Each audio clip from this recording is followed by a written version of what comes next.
Hello, my diabetic friends. How are you? So the question that came up today was, what are my thoughts on pumps? So over the last couple of years, pumps have increased their capabilities and their technology tremendously. I mean, these things have gotten pretty unbelievable to the point where some companies can even claim that they can automatically correct lows and highs to a certain point. And that's wonderful. And pumps are fantastic for a certain segment of people. My view on pumps is the following. So when I was trying to decide whether or not to use a pump or to use shots, I asked myself kind of two different variables that were going into the decision-making process.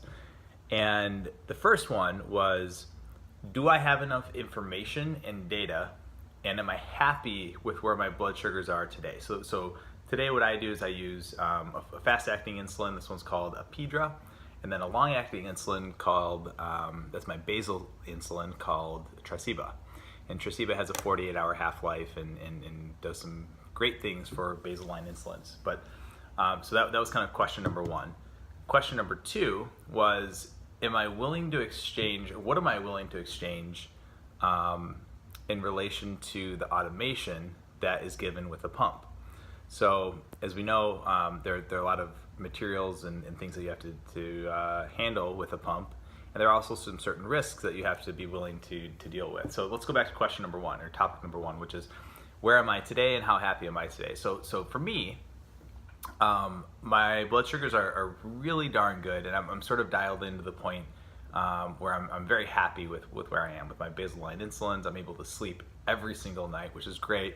Not a lot of people have that luxury, but once you get to the point where you're really dialed in with your baseline insulins and you establish a good bedtime routine, you can get to that point. And I think I showed a shot of my last A1C, and I was at 5.6.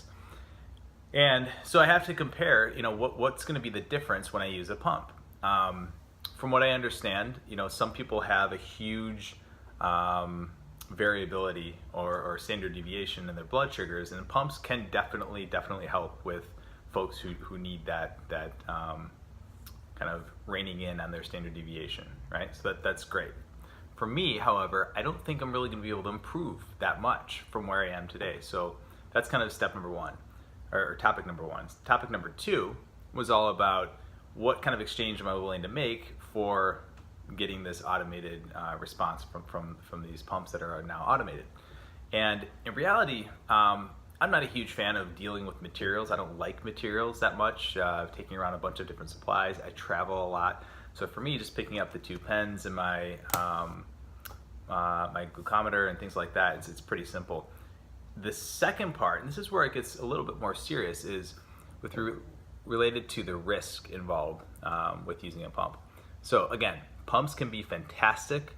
I've known a lot of people who just thrive on them. They've even told me, hey Matt, I don't feel diabetic anymore, which is great. And that's kind of how I feel too, with my current management system. But one of the risks that I have seen among other diabetics and in my experience in the past with pumps is that the connection site can sometimes get kinked, right? So when you inject the pump connection, it's delivering little drops of insulin to sort of mimic what your body does as a non-diabetic, right?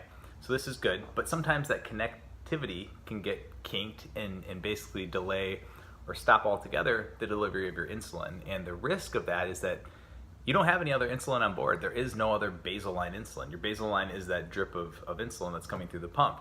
And if that's the case, your blood sugars could go from about 100 to 400 really quickly. I mean, faster than you can kind of react to it. So for me, I wasn't willing to deal with those types of risks. However, some people really need this kind of automation because it makes their life a hell of a lot easier. So I'm never going to say you should use a pump or you should use something else.